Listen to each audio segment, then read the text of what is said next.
Anggapan perlakuan diskriminatif karena adanya kekurangan fisik ternyata tidak menghalangi seseorang untuk mengejar prestasi.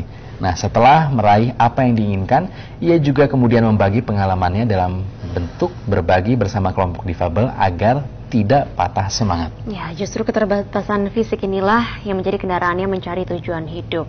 Itulah prinsip dari Angki Yudhistia, seorang tunarungu yang menjadi salah satu kandidat Liputan Awards tahun ini. Berikut liputannya, saudara.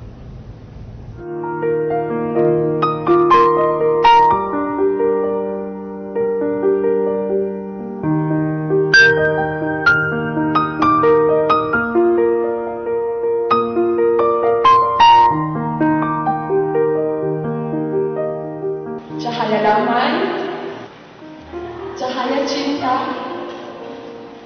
dan cahaya iman.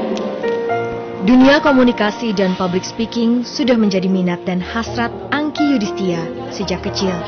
Tengoklah caranya berinteraksi dengan audiens.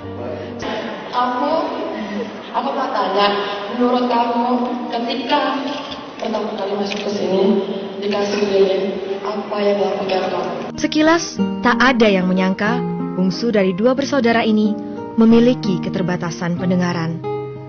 Sejak usia 10 tahun, Angki kecil yang ceria dan aktif dinyatakan sebagai tunarungu.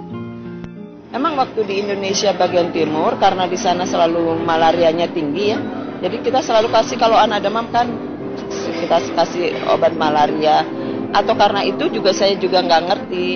Tapi waktu usia 10 tahun itu, dokter memvonis bahwa dia pendengarannya berkurang. Telinga kanan Angki mampu mendengar suara 70 desibel, sedangkan yang kiri 98 desibel. Sementara rata-rata percakapan manusia berada di 40 desibel. Artinya, pendengaran Angki sangat terbatas. Selama perjalanan hidupnya, wanita berusia 25 tahun ini tidak bisa menghindar dari perlakuan diskriminatif. Aku dikirain orang aneh gitu ya, orang alien banget, kok pakai headset, gaya banget ya ke sekolah pakai headset gitu ya. Itu bahkan juga guru-guru juga mungkin agak kesel karena aku tidak respon semua pertanyaan-pertanyaan guru gitu. Jadi ya itu mesti dimarahin, mesti diledek, diejek. Dan bahkan saat aku bekerja pun banyak sekali yang menolak karena aku tunarungu dan tidak bisa menggunakan telepon. Selepas SMA, dokter menyarankannya untuk kuliah di bidang sains yang tidak menuntut komunikasi verbal. Namun Angki memiliki tekad lain. Saya tahu saya tidak bisa mendengar di TV, tapi ketika orang berbicara, bagaimana dia mendekatkan diri dengan orang lain, itu kayak hal yang menarik gitu. Saya mencoba untuk bagaimana kita bisa berbicara dengan yang baik dan benar gitu, tidak belepotan, tidak segala macam, sehingga tata bahasa saya jadi lebih baik lagi, dan itu yang buat saya penasaran. Yaitu saya mencoba untuk sekolah di sekolah komunikasi. Kini Angki telah meraih gelar Master Ilmu Komunikasi. Mobilitas yang tinggi pun dijalaninya secara mandiri.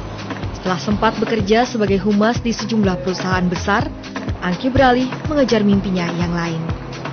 Salah satunya meluncurkan gerakan Pita Biru untuk mendapatkan perhatian bagi kaum difabel.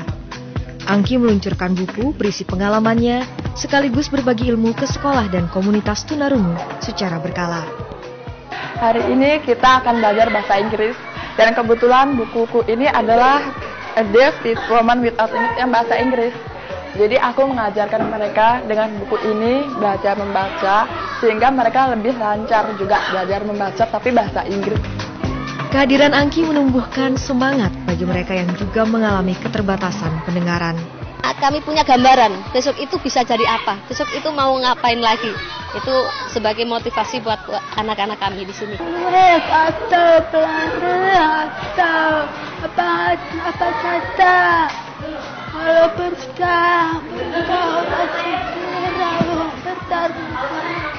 turun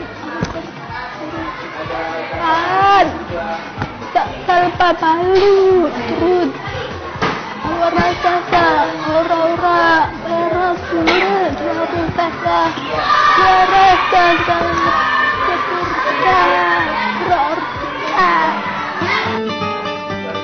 Beragam prestasi diraih Angki Yudhistia yang kerap mewakili tunarungu Indonesia dalam ajang internasional.